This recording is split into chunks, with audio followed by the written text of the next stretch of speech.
राधे कृष्णा दोस्तों। आज की कहानी प्रभु की निर्मल भक्ति। एक गांव में हरिया नाम का एक बहेलिया रहता था। वह गांव में जाल बिछाकर तोता, कबूतर और अन्य पक्षियों को पकड़ता था। फिर उन्हें पिंजरे में बंद करके रख लेता और गांव के बाजार में बेच देता था। हरिया के घर में उसकी पत्नी शोभा भगवान शिव की भक्त थी। वह दिन रात भगवान शिव की पूजा करती थी। शोभा अपने पति के काम से खुश नहीं थी। एक दिन उसने हरिया से कहा, सुनो जी, तुम जिन पक्षियों को पकड़कर बेचते हो, इससे उन्हें कितनी तकलीफ होती होगी। उसकी बात सुनकर हरिया हंसने लगा और उसने कहा, तुझे कैसे पता इन्हें तकलीफ होती है? इन्हें बाजार में बेचने से मुझे अच्छे पैसे मिलते हैं। यह सुनकर शोभा रोने लगी। उसने कहा, आपको शायद यह नहीं पता कि इन भोले बेजुबान पक्षियों की हाय हमें लग रही है। इसी कारण हमें कोई संतान नहीं है। मैं दिन रात भगवान शिव की पूजा करती हूँ, लेकिन फिर भी हम संतान के सुख से वंचित हैं। तब हरिया ने कहा, मैं यह सब नहीं मानता, तू भी इस सब के बारे में सोचना छोड़ दे। यह कहकर हरिया पक्षी पकड़ने चल देता है। शाम को हरिया पिंजरे में पक्षियों को लेकर आता है और झोपड़ी में रख देता है। अगले दिन फिर से हरिया पक्षियों को पकड़ने चला जाता है। तभी कोई घर का दरवाजा खटखटाता है। शोभा दरवाजा खोलकर देखती है तो उसके सामने एक ब्राह्मण अपनी पत्नी के साथ खड़े थे। शोभा उनसे कहती है, महाराज, आप लोग कौन हैं? तब ब्राह्मण कहते हैं, बेटी, हम बहुत दूर से कुछ दिन इस गांव के शिव मंदिर में अमर कथा बाँचने आए हैं, इसीलिए घर घर जाकर उसका निमंत्रण दे रहे हैं। तुम भी कल से अपने परिवार के साथ कथा सुनने आना। यह सुनकर शोभा बहुत खुश हुई। उसने कहा, हे ब्राह्मण देवता, मेरे तो भाग्य खुल गए। ऐसा अवसर तो किस्मत वालों को मिलता है, परंतु आप दोनों की रहने की व्यवस्था कहाँ है? तब ब्राह्मण ने कहा, बेटी, मंदिर के पंडित जी ने हमारा रहने का इंतजाम मंदिर में ही कर दिया है और इस गांव में जो भी हमें सम्मान और प्यार से भोजन कराएगा, हम भोजन कर लेंगे। यह सुनकर शोभा की आंखों से आंसू बहने लगे। उसने रोते हुए कहा, महाराज, मैं बहुत गरीब हूँ, लेकिन मेरी इच्छा है कि जब तक आप इस गांव में रहें, आप मेरे घर में भोजन करें, परंतु मेरे घर में रूखा सूखा है जो आपको पसंद नहीं आएगा। यह सुनकर ब्राह्मण की पत्नी बोली, बेटी, तुम चिंता मत करो। यदि तुम्हारी इच्छा हमें भोजन कराने की है तो हर दिन हम तुम्हारे घर में ही भोजन करेंगे। तुम्हारे रूखे सूखे एक निवाले से ही हमारी तृप्ति हो जाएगी। यह सुनकर शोभा बहुत खुश हो गई। उसने कहा, मैं आपके लिए भोजन तैयार करती हूँ। तब ब्राह्मण ने कहा, माई, तुम भोजन तैयार करो, हम पूरे गांव में निमंत्रण देकर तुम्हारे घर आएंगे।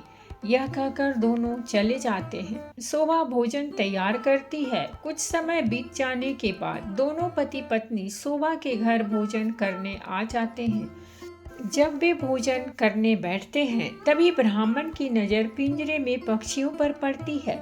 वे उठकर खड़े हो जाते हैं। शोभा उनसे पूछती है, महाराज, क्या मुझसे कोई भूल हो गई है? ब्राह्मण ने क्रोधित होते हुए कहा, तुमने इन बेजुबान पक्षियों को पिंजरे में कैद कर रखा है। हम तुम्हारे घर भोजन नहीं कर सकते। तुम भगवान शिव की अमर कथा सुनना चाहती हो और उनके प्रिय कबूतरों को तुमने कैद कर रखा है। यह कहकर वे चल देते हैं। शोभा उनके पैर पकड़ लेती है और कहती है, हे ब्राह्मण देवता, मेरे घर से रुष्ट होकर न जाइए। मैं तो वैसे भी संतान सुख से वंचित हूँ। अगर आप भी बिना भोजन किए चले गए तो हमारा सर्वनाश निश्चित है। यह पक्षी मेरे पति ने पकड़े हैं, मैं अभी इन्हें आज़ाद कर देती हूँ। यह कहकर वह बाहर जाकर सारे पक्षियों को आज़ाद कर देती है। यह देखकर ब्राह्मण पत्नी सहित भोजन करते हैं और शोभा को सौभाग्यवती और पुत्रवती होने का आशीर्वाद देकर चले जाते हैं। शाम को जब हरिया आता है, वह पिंजरा खाली देखकर शोभा से पूछता है। तब शोभा उसे सारी घटना बता देती है। हरिया गुस्से में कहता है, मैं इतनी मेहनत से पक्षी पकड़ कर लाया था और तूने सब उड़ा दिए। आज के बाद किसी को भोजन पर मत बुलाना।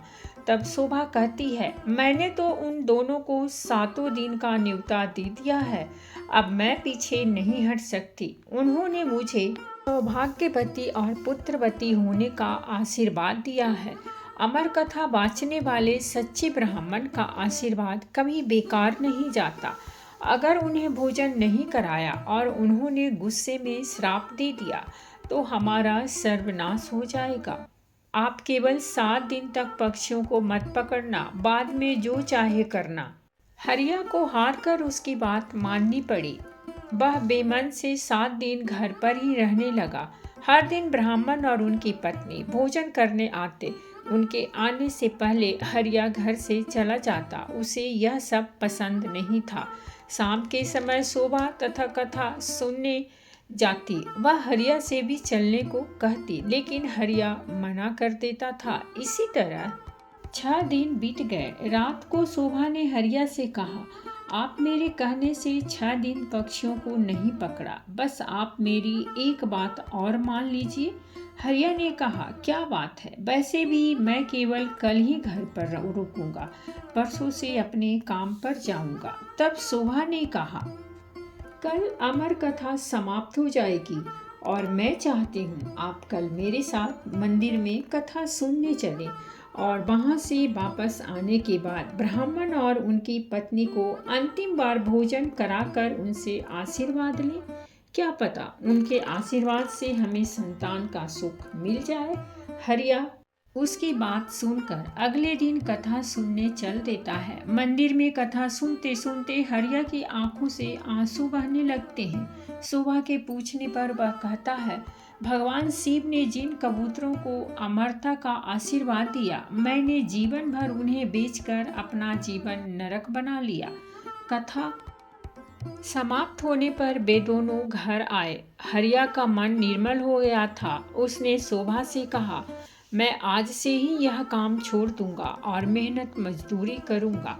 कुछ देर बाद ब्राह्मण और उनकी पत्नी भोजन करने आए। हरिया ने उनका स्वागत किया, उन्हें भोजन कराया। उसके बाद हरिया ने अपने मन की सारी बात उनके सामने रख दी। तभी ब्राह्मण और उनकी पत्नी भगवान शिव और माँ पार्वती के रूप में प्रकट हो जाते हैं। भगवान शिव कहते हैं, तुम्हारी पत्नी की भक्ति देखकर हम तुम्हें संतान सुख देना चाहते थे, किंतु तुम्हारे पाप के कारण यह संभव नहीं था। इसीलिए हमें तुम्हारा मन बदलने के लिए भेष बदलकर यहाँ आना पड़ा। यह सुनकर दोनों पति पत्नी रोने लगते हैं और उनके चरणों में गिर जाते हैं। भगवान शिव और माँ पार्वती उन्हें पुत्रवती होने का आशीर्वाद देकर अंतर ध्यान हो जाते हैं। भगवान के आशीर्वाद से उनके घर एक सुंदर कन्या का जन्म होता है। कन्या के आने के बाद उनके दिन बदल जाते हैं। वे काफ़ी धनवान हो जाते हैं।